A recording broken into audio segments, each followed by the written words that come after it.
My name is Ruth and I am doing PhD here in organic chemistry and I am from India. I was trying to apply in many other countries like New Zealand, USA. I was getting the admission but not the scholarship. So one of my friends, she was already here and she recommended me this university.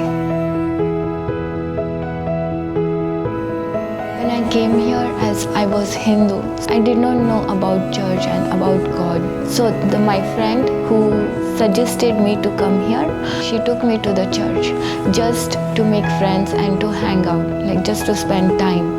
But then I met over there a pastor and few friends, and then slowly I started to know God, like by taking the Bible studies.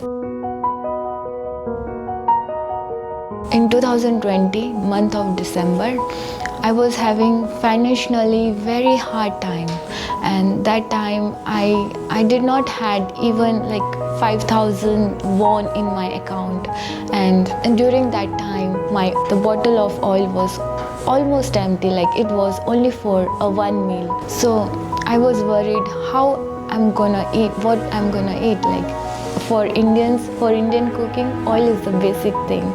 So I prayed to God, like, God, please help me to survive. I don't have even money to buy oil or to buy the stuff for my eating. How I'm gonna survive?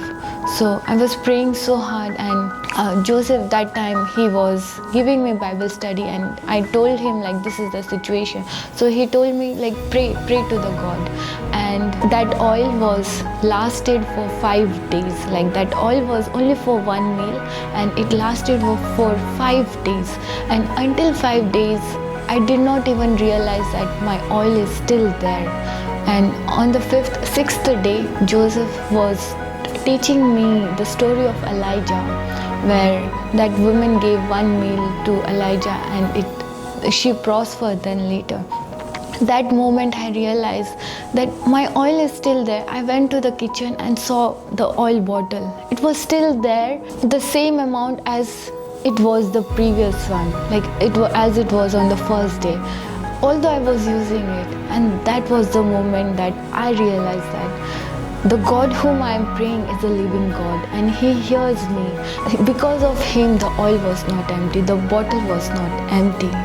So that day I realized like the God I am praying, it's not just a God like Hindu God, just pray. No, He hears me, He's near me. And from that miracle I decided that yeah, I want to know this God more.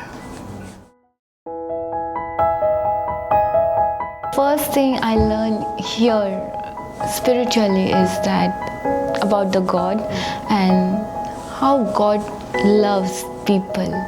Samyuk University, it supports me financially.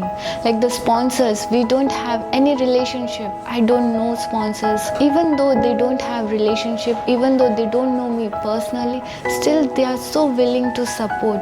It helps me to know that how they are connected to God and how God is helping through them to many of us over here. And Samyuk University also taught me how to love people, because here people are so kind in churches. And also I have learned so many things in church, like pastor taught me how to worship and how to take care of people and how to love people. So I have learned so many things over here. When I was baptizing, I told pastor that I want a new name. So the pastor was praying for it, like what name should we give her. So once to pastor I told that I don't want to go back to my previous life. So pastor told me there is a woman in a Bible that she also don't wanted to go to the gods where she used to belong. Ruth told her mother-in-law like your God is my God. From that, pastor gave me this name, Ruth. In my whole family, like from generations to generation, I am the only Christian. So I want to spread gospel to my family. I want to let them know about God God's love, and I'm also thinking to build a church in India, especially in my hometown.